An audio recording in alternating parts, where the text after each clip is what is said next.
এখনো পর্যন্ত ঘড়ির কাঁটায় কিন্তু 4টে বেজে গিয়েছে এবং মুর্শিদাবাদের যে ট্রেন সেটা কিন্তু একদম নজর কাড়া।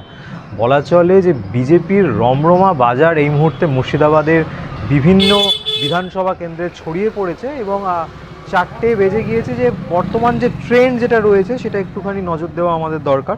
মুর্শিদাবাদে কিন্তু বিজেপি এই মুহূর্তে মোট 8টি আসন পেয়ে গিয়েছে, যেখানে রয়েছে জঙ্গিপুর, মুর্শিদাবাদ, কান্দি, বহরমপুর, বেলডাঙ্গা, বড়োয়া, খড়গ্রাম এবং নবগ্রাম।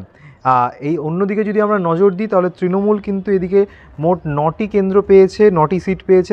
তার মধ্যে রয়েছে শামশেরগঞ্জ, সুতি, রঘুনাথগঞ্জ এবং সাগরদিঘি, ভগবানগোলা, লালগোলা, ভরতপুর, হরিহরপাড়া এবং জলঙ্গি।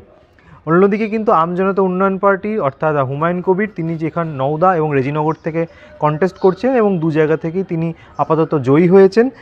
অন্যদিকে কিন্তু কংগ্রেস এই মুহূর্তে মুর্শিদাবাদে মোট 2টি আসন পেয়েছে, তার মধ্যে রয়েছে ফারাক্কা এবং রানীনগর, এবং সিপিআইএমের মোট 1টি আসন, সেটি কিন্তু দমকলের মধ্যে রয়েছে। এবং যে কথাটা বারবার উঠছিল যে এবার যে পরিবর্তনের লড়াই কি করতে চাইছে কোন সরকার, সেটা কিন্তু স্পষ্টত বোঝাই যাচ্ছে যে বিজেপি সরকার এবং যে 2026-এর বিধানসভার যে পরিবর্তন সেটা কিন্তু সম্পূর্ণ শক্ত হাতে লড়াই করেছে।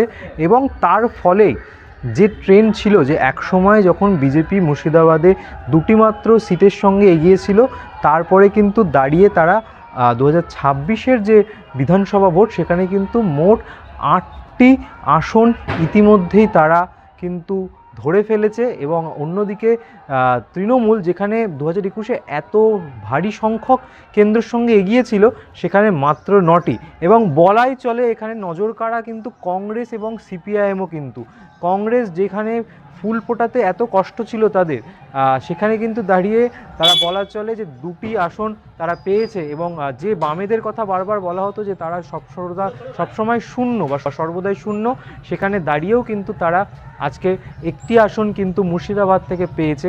আর হাতে গোনা কয়েক ঘন্টা তারপরেই কিন্তু সমস্তটা পরিষ্কার হয়ে যাবে, যদিও এখনও পর্যন্ত ট্রেন্ড বিজেপির দিকেই ঝুঁকে রয়েছে। বাকি আর কয়েকটা আসনের মধ্যে কিছু রাউন্ডের অপেক্ষা।